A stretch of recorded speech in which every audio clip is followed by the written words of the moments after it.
Waouh, je m'appelle Mehdi Boussaïdan, ça fait déjà une semaine que je suis ici à Montreuil. Je pense pour vrai une des plus belles semaines de ma vie, c'est vraiment cool, vous avez une super belle ville. J'ai rencontré une meuf aussi, dans un bar. J'étais avec les potes dans un bar, il y a une meuf qui rentre, magnifique, hein, elle était magnifique. Les mecs, on sait quand c'est la bonne, hein, déjà juste le regard. Il se passe quelque chose quand tu la vois. Il y a comme un halo lumineux autour d'elle, tous tes membres deviennent mous, sauf un. T'as des papillons dans le ventre, j'avais des papillons dans le ventre, c'était la première fois que j'avais ça, des papillons, et toutes les sortes de papillons. Des monarques. Bref, j'avais des papillons dans le ventre. Je suis allé lui parler, on prend un verre, après on décide de sortir, il est quoi, 1h du matin, on marche, le marché de Noël, sur le bord de l'eau, c'était magnifique. Elle prend ma main, main dans la main, dans le marché de Noël. Il y a des gens qui vont vous dire que la ville la plus romantique au monde, c'est Paris, c'est faux, c'est Venise. Et donc on marche sur le marché. On arrive à l'hôtel, il y a quelque chose qui se passe, dès qu'on rentre dans l'ascenseur, il y a comme une fougue qui nous prend, on se met à s'embrasser direct. Et là, tu sais, les baisers que tu te rappelles, les baisers que tu te lèves le matin, tu fais « Oh, j'ai cassé ma dent !» Tu sais, ces baisers-là. On arrive, on rentre dans la chambre, 2 temps, 3 mouvements, on se retrouve nus comme des enfants français à la plage. Les Français, pourquoi tous vos enfants sont nus à la plage?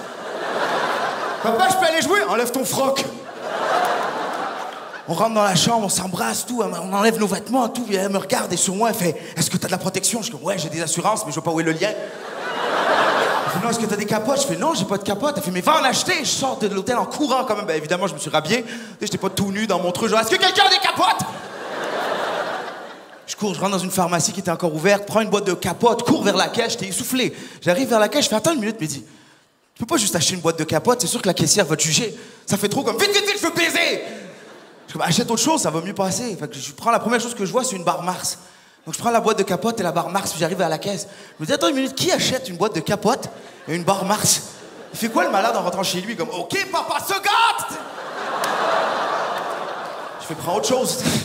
Dépose la barre Mars. Je fais, achète, je sais pas, un CD de musique. Il y avait des CD de musique qui traînaient. Je prends le premier que je vois, Stromae. Gros fan de Stromae, ça tombe bien. Je vais vers la caisse avec les capotes et le CD Stromae. Je fais, attends une minute, mais dis, qui achète des capotes et le CD Stromae à cette heure-là?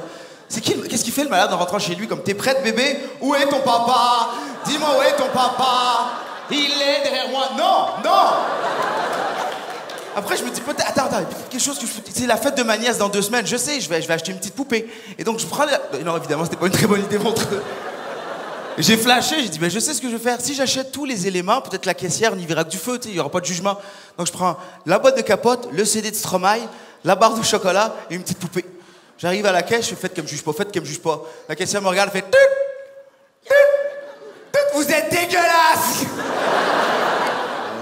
Mais elle est super bien, cette fille. Elle est très sportive. Les Suisses, vous êtes très sportifs en général. Moi, je suis pas très sportif dans la vie. Je prends le métro, si l'escalator est brisé, je vais à une autre station, OK? Je suis pas très bon dans les sports. Moi, j'aime pas regarder aussi les sports. En fait, j'ai fait de la boxe, c'est pas vrai. J'ai fait de la boxe pendant 1 an et j'ai arrêté parce que je trouvais que ça servait à rien de se battre. J'ai trouvé des techniques pour jamais avoir à se battre. D'ailleurs, je vous les donne si vous voulez aujourd'hui. Si jamais vous êtes dans un bar, quelqu'un veut se battre avec toi, technique numéro 1, acceptez le combat. Le mec, il fait, je vais te casser ta gueule. Tu fais, OK, on va se battre, on va se battre. Mais vous faites dehors. On sort dehors avant. Vous allez dehors, vous enlevez vos souliers, vos chaussures. Vous enlevez vos chaussures, vous le regardez dans les yeux, vous le saluez et vous vous placez comme ça. Et là, vous parlez plus normalement, vous parlez juste en métaphore chinoise, genre les ailes du papillon vont toujours plus vite que celles du dragon. C'est sûr qu'il s'en va. C'est sûr. Et dès qu'il se retourne, vous le suivez comme ça. Jusqu'à ce qu'il rentre dans sa voiture, OK? Technique numéro 1. Technique numéro 2, faites comme si vous étiez fou. Personne va frapper quelqu'un qui est fou. Donc dès qu'il s'approche de toi, tu pisses dans ta main, tu fais Take my breath away. C'est sûr qu'il s'en va. Et dès qu'il se retourne, vous le suivez quand même comme ça. Jusqu'à ce qu'il rentre dans sa voiture. Ça marche, ces techniques, je vous jure. Non, je suis pas très sport, moi. J'aime regarder des sports à la télé. Ça, c'est un truc que j'aime faire. Surtout les sports de pauvres. Moi, c'est mes sports préférés. Je sais pas si vous aimez les sports de pauvres. Je sais que c'est pas votre truc, les sports de pauvres en Suisse, mais pour vrai, c'est des sports qui coûtent pas cher à faire. On dirait que ça a été créé dans les années 70 par un vieux coach russe qui passait par là. Il a vu une bande de jeunes, puis il a créé le sport. Genre, je sais pas, il est arrivé, il y avait une bande de jeunes, il a fait « Vous, les garçons, courez! Premier arrivé, médaille! » L'athlétisme. Vous, prendre roche, lancer plus loin, médaille! Le lancer du poids.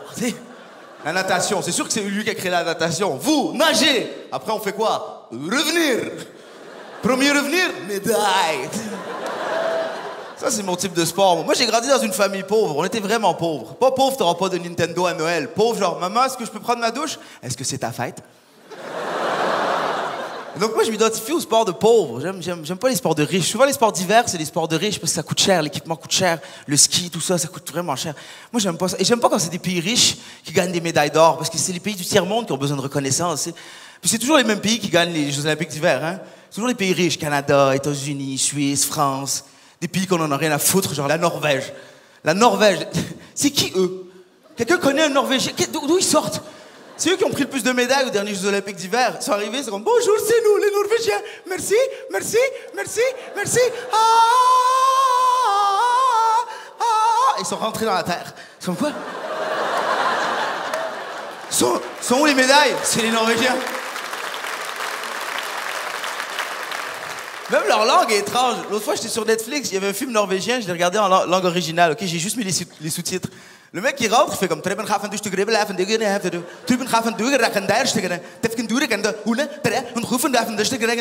bonsoir. Quoi? Tout ça pour ça?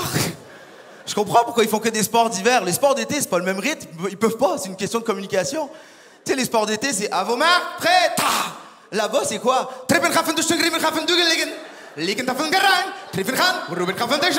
Non! Pauvre Norvégien, il peut pas au 100 mètres avec les 6 Jamaïcains, tu sais. À vos marques, prêt, ta! Cours, bordel, cours! Hey, Jamaïca, come back! Non, ils peuvent pas.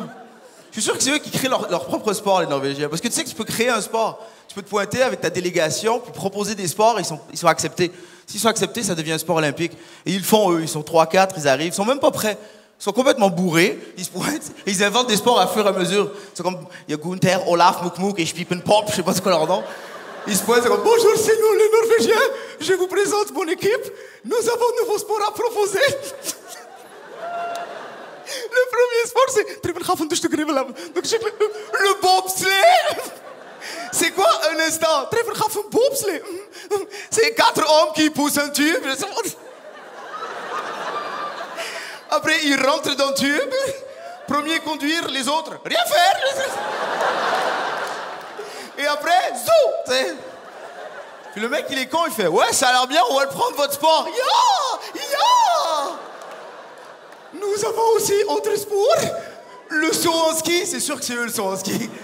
C'est athlète avec très long ski et petit bâton. Pas bâton. Il se met sur montagne et puis il glisse comme ça et puis il saute. Et puis, je sais pas, fait une petite sieste. Se réveille, pas encore arrivé, snooze.